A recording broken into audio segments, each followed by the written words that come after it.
कि 80% टैक्स देने वाले आवाम मालेगांव के मशरकी हिस्से में रहते हैं। मगर पिछले 4 साल से इक़्तिदार जिस हिसाब से दिया गया और इक़्तिदार में शिवसेना और आउटर की कठपुतली बनकर इक़्तिदार में हिस्सा लेने वालों ने जिस तरह से कामकाज किया, इसकी मुखालफत सिर्फ जनता दल सेक्युलर और महागठबंधन आघाड़ी ने ही इस शहर में किया। मैं अगर ये बोलूँ कि महागठबंधन आघाड़ी को छोड़कर इन 4 सालों में मालेगांव की हर सियासी पार्टी ने इक़्तिदार का मज़ा लिया, ओहदे का मज़ा लिया, मगर ओहदे का मज़ा लेने के ताल्लुक से मालेगांव शहर का बड़ा नुकसान करते चले गए और उसमें आज तक वो समझौता ही कर रहे हैं। हम इस बात से कतई एतराज़ नहीं है कि उस हिस्से को कुछ ना मिले या इस हिस्से को कुछ ना मिले, मगर हर चीज़ का अपना एक ताकत है और उसकी ताकत के हिसाब से उसका हिस्सा उसको मिलना चाहिए। फ़िरका परस्ती ने इस शहर में नया रुख अपना लिया। पहले फ़िरका परस्ती का रुख अलग हुआ करता था, अब फ़िरका परस्ती मालेगांव शहर के साथ अलग ढंग से की जा रही है। ये निशानदेही हम पिछले कई मरतबा इस शहर में कर चुके कि अब किस तरह से फ़िरका परस्ती की जा रही। अगर मैं कोविड के अय्याम की ही एक बात सिर्फ बोलूँ कि पिछले टर्म में जब पहली लहर कोविड की चली, जो पूरे दुनिया से चलते हुए हिंदुस्तान में आई, उस वक्त भी वक्तन फ़वक्तन हमने हर जगह नुमाइंदगी की। टेंट के सवाल पर सबसे बड़ी मुखालफत इस शहर में अगर किसी ने की तो वो जनता दल ने ही की, बाकी किसी ने वैसी मुखालफत इस शहर में टेंट के ताल्लुक से नहीं की थी। नहीं तो उस वक्त ही करोड़ों रुपया ज़ाय हो जाता अवामी खजाने का, मगर वो हमारी मुखालफत की वजह से ही वो पैसा बचा और लोगों को तकलीफ़ नहीं हुई।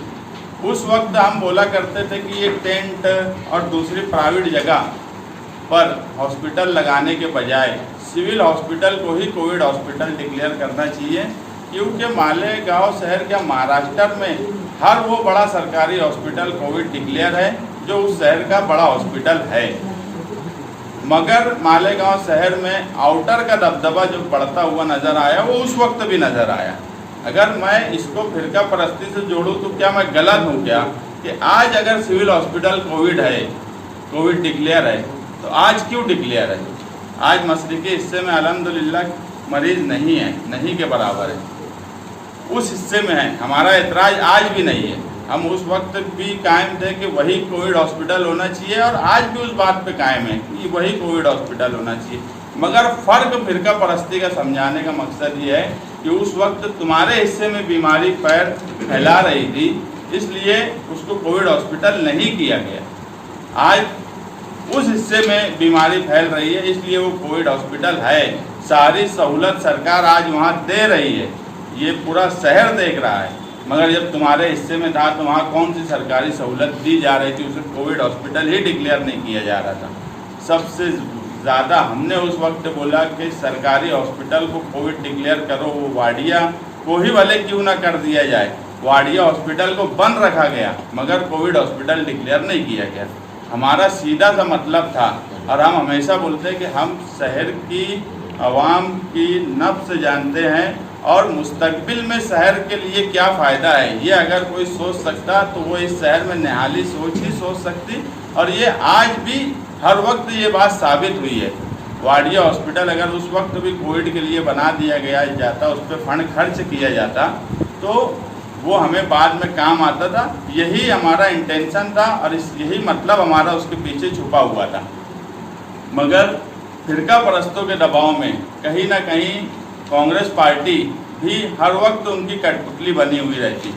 आज कौन सा ऑफिसर आएगा और कौन सा ऑफिसर जाएगा, ये भी आउटर की जो दबदबा है वही इस शहर में दिख रहा है।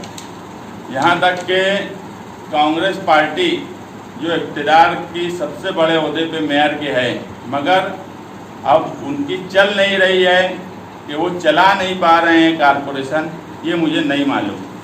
मगर कमिश्नर से लेकर कापालिस के तबादले तक हर बात दादा भूसे की मानना और दादा भूसे का दबदबा कायम रखना मालेगांव के मशरकी हिस्से की आवाम के साथ धोखा है। ये हम मानते हैं और अभी जो आखिरी तबादला कापाडलिस का हुआ वो भी आउटर का दबदबा इस शहर में और कारपोरेशन पर है, ये साबित करता है। पीछे जब कासार की बात ट्रेंड से शुरू हुई, सबसे पहले हमने बोला कि वो कमर्शियल कमिश्नर है। उसके बाद से धीरे धीरे इस शहर के हर सियासी पार्टी को बोलना पड़ा। जो लोग एक दिन पहले तक उसके हिमायती थे वोटिंग के दिन, उनको भी उसके खिलाफ बोलना पड़ा। ये सोच हमने इस शहर को दी। हमारा इसके पीछे सीधा सा मकसद था कि वो भ्रष्ट कमिश्नर है, उसको यहाँ नहीं रहना चाहिए। और मालेगांव शहर में उसकी कई मिसालें आ चुकी थी, मगर उस वक्त भी शेख रशीद साहब ने प्रेस के सामने और एलानिया ये बोला कि दादा भूसे के बोलने की वजह से हमने उस वक्त उसका प्रस्ताव नहीं लिया। उसके बाद हमको अवामी हवा बनानी पड़ी, और वो अवामी हवा जो बनी उसके बाद सबको मजबूर होना पड़ा। यहाँ तक कि ना चाहते हुए भी दादा भूसे को मजबूर होना पड़ा दीपक कासार के खिलाफ। उसके बाद कमिश्नर की जब दौड़ चली तो इधर तो अब दो पार्टियाँ हो गई हैं, मालेगांव मशरकी में सरकार में, और उधर एक ही पार्टी है। होना तो ये चाहिए था कि सरकार में इधर का दबदबा ज़्यादा हो, मगर उसके बाद भी दबदबा उधर का ही चला आने वाले कमिश्नर के ताल्लुक से। और कापाडलिस का जो तबादला हुआ, पिछले 4 साल से हम तलवाड़ा के सवाल पे मुसलसल मुखालफत करते आ रहे हैं। तलवाड़ा मालेगांव शहर, मालेगांव कारपोरेशन हद्दी की लोगों का डैम है, और उसमें हम किसी किस्म की कोई भी मतलब दबाव या उसमें किसी की हिस्सेदारी हो, हम ये कतई बर्दाश्त नहीं कर सकते। और उसके ताल्लुक से पीछे जब गलत तरीके से वहाँ पर पाइपलाइन डाली गई, उस वक्त मुखालफत की गई। हमने ही महासभा में, जब बुलंद इकबाल महागठबंधन के गठनेता थे, वाहिद महागठबंधन ने उस वक्त मुखालफत की। यहाँ तक कि यजीदी और हुसैनी की बहस भी उस वक्त दी गई।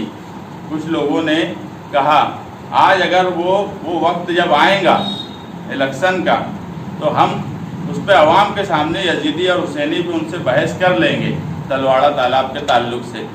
मगर अभी पीछे एग्रीमेंट की बात आई, हमने लगभग 4 साल से उस काम को जितनी हमारी ताकत है हम रोकने की कोशिश कर रहे हैं, और अभी तक अगर वो रुका हुआ है तो हमारी वजह से ही रुका है।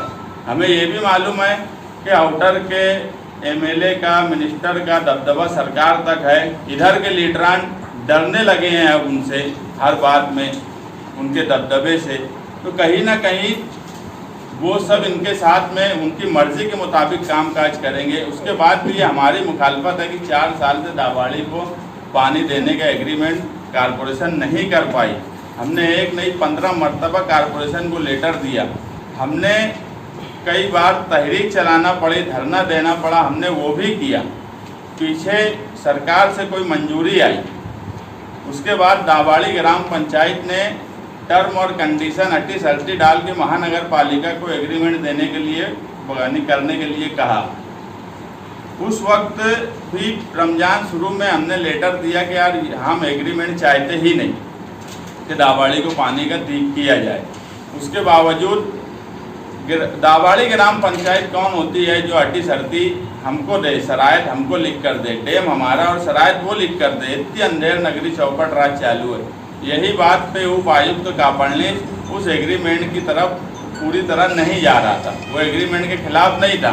वो खुद भी उनकी बात, मतलब जो इक़्तिदार में है उनकी बात अधिकारी सुनता है, मगर कुछ कानूनी पहलू था जिस पर उसका एतराज़ था। उसके बाद मच्छी पालन तलवाड़ा डैम में एक प्रस्ताव और आया, उसके एग्रीमेंट की भी फाइल चलनी शुरू हुई महानगर पालिका में।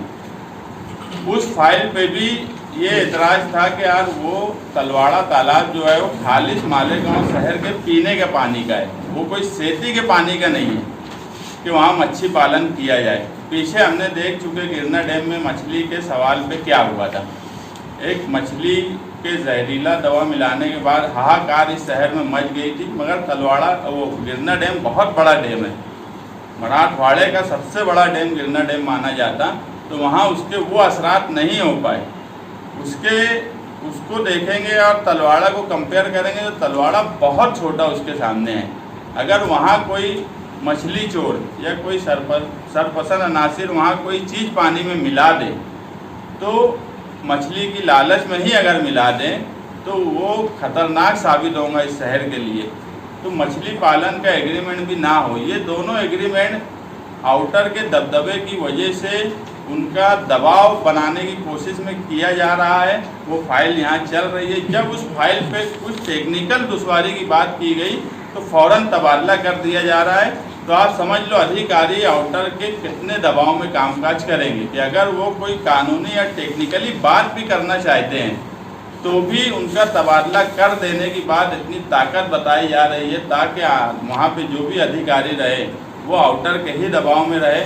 और पिछले 4 साल से हम देख रहे हैं कि मालेगांव शहर पहले 99 तक मालेगांव शहर का मुआवजा औरंगाबाद नासिक से किया जाता था। ये हो सकता है कि उस वक्त ये बोला जाता हो कि यार हम नासिक के बराबर हैं या औरंगाबाद से पीछे हैं या फला शहर से हम बराबरी में हैं उससे पीछे है, पीछे की बात हो सकती थी, ये भी हम मानते हैं। मगर जब तरक्की का छोटा नारा लगाया गया तो आज हालात ऐसे हैं कि हमको ये हालत मजबूरी शहर को बोलना पड़ता है कि हम मालेगांव आउटर से बहुत पीछे हो गए हैं। ये मालेगांव शहर की आवाम बोलती है जो 80% टैक्स देती, तरक्की कहाँ से शुरू हुई और तरक्की कहाँ पर आकर ख़त्म हो रही है ये भी शहर देख रहा है कि जो नासिक और औरंगाबाद से मुकाबले की बात करते थे भले पीछे रहने की वजह से पीछे ही हो मगर मुकाबला किनसे था और आज हम आउटर से हार गए। और इन 4 सालों में जो हम देख रहे हैं पूरा की पूरा फंड दिया जाता है। यहाँ तक कि कितने बड़े अगर मिनिस्टर हैं सरकार में टॉप 5 में मिनिस्ट्री आती है, मुझे बता दिया जाए कि महानगर पालिका को क्या फंड लाकर दिया गया। आज तक कोई फंड लाकर नहीं दिया गया, कभी डेवलपमेंट की बात नहीं सोची जाती। आप इसी से एक अंदाज़ा लगा सकते हो कि आगरा रोड का जो सवाल था, ठीक है वो मालेगांव शहर का सवाल था मगर वो शुरू होती थी ज्योतिबा फुले पुतले से, उनके हल्के से और ख़त्म भी उनके हल्के में होती थी। और कोई भी मिनिस्टर हो वो पूरी रियासत का मिनिस्टर होता है और अगर वो उसके हल्के के बाद कोई बात सोचेगा तो उसके बाजू के हल्के के बारे में सोचेगा, मगर यहाँ कभी ये बात नहीं सोची गई। और सरकार से कोई फंड आगरा रोड के ताल्लुक से भी कोशिश की गई होती, ऐसा कभी नज़र नहीं आया। अगर मैं ये कहूँ कि फिरका परस्ती का मॉडल देखना है तो कुसुम्बा रोड से जाओ और उनके ही हल्के में देख लो दयाना और रमजानपुरा। ये मालेगांव सेंट्रल नहीं है, वो मालेगांव आउटर है। मगर फिरका परस्ती किस तरह से अब हो रही है वो तुमको कुसुम्बा रोड का ये हिस्सा और कुसुम्बा रोड का वो हिस्सा आँखों से फिरका परस्ती तुम देख सकते हो। इस तरह से इस शहर में फिरका परस्ती की जा रही है और हमारे शहर के जो लीडरान हैं वो उनकी कठपुतली बने हुए हैं। इक़्तिदार का ऐसा शौक़ है या इक़्तिदार के लिए इतने मजबूर हैं कि आज भी बने हैं और आगे भी उनको लालच है कि आगे अगर कोई बात हो गई तो इक़्तिदार की में हिस्सेदारी तो उन्हीं से मिलेंगी। सिर्फ हम ही ये नहीं सोचते कि इक़्तिदार मिलेगा कि नहीं मिलेगा, हम आवाम के नुमाइंदे हैं। हमने कभी इक़्तिदार के ताल्लुक से कोई बात सोची ही नहीं। ये भी हमको बोला जाता है कि यार तुम जो है बड़े बड़े ठेकेदारों से दुश्मनी ले रहे, बड़े बड़े लीडरान से दुश्मनी ले रहे, अगर कल तुमको ज़रूरत पड़ गई तो क्या इन सब हालात में वो तुम्हारे साथ आएंगे। मगर हमारा सोचने का ढंग अलग है। हम हमेशा आवाम के जो आवाम से हम चुन के आते हैं हम सबसे पहले उनके नुमाइंदे हैं, उसके बाद बाकी जोड़ तोड़ की बात उस वक्त सोची जाएंगी। यहाँ तक मुझे कहा गया कि यार इस मरतबा तो आने वाले कॉरपोरेशन के इलेक्शन में सारी पार्टियाँ महानगर पालिका के बड़े बड़े जो मतलब ऑफिसर हैं और बड़े बड़े ठेकेदार यहाँ तक कि आउटर से भी कुछ लोग मुझे हराने के लिए आएंगे। तो उससे कोई फर्क नहीं पड़ता कि सब मिल के मुझे हराने के लिए आए। इलेक्शन हार जीत का एक वो होता है, उसमें कोई फ़र्क नहीं पड़ता। और हम मालेगांव सेंट्रल की, मैं तो अब दावे से ये बात बोलता हूँ कि अब इस शहर में मालेगांव सेंट्रल के नाम से ही इलेक्शन भी होगा, क्योंकि 4 साल में जो जो भुगता है इस शहर ने वो सबके सामने है। हमने कमिश्नर को पीछे भी अभी टेंट की ये ऑक्सीजन प्लांट की बात सबसे पहले हमने बोली और कमिश्नर ने ये बोला कि 3.25 करोड़ उसके ताल्लुक से मंजूर भी हो गया। और RT-PCR लैब के ताल्लुक से उन्होंने मालूमात दी थी कमिश्नर ने 1 हफ्ता पहले कि एक लैब मंजूर हुआ। हमने उनसे यही कहा कि वो लैब जो बड़ा हिस्सा है मालेगांव महानगर पालिका का उस हिस्से में लगाया जाए। और प्लान लगाने की बात हमने इसलिए उस वक्त सोची थी कि जो तीसरी लहर की बात बोली जाती तो हम पहले से तैयारी रहे। हमारे हिस्से में अल्हम्दुलिल्लाह कोई बात नहीं है और इंशाअल्लाह आगे भी नहीं होंगी, मगर तैयारी होना चाहिए और उसके लिए 3.25 करोड़ कलेक्टर ऑफिस से मंजूरी कमिश्नर ने कहा है कि लेकर आ गया है। और RT-PCR की जो लैब है वो मालेगांव के सेंट्रल हिस्से में लगे, इसकी डिमांड भी हमने कमिश्नर के पास की है। और हम यही चाहते हैं कि जिसकी जो जैसा टैक्स देता है उसके हल्के में वो होना चाहिए। हम आउटर की तरक्की के खिलाफ बिल्कुल नहीं है, मगर हमारे शहर की तरक्की छोड़कर हमारे ही पैसे से सिर्फ आउटर के बारे में सोचा जाए, उनको पानी दिया जाए, उनकी तरक्की की जाए, तो ये अब हम बर्दाश्त नहीं करने वाले हैं। इसी ताल्लुक से आज की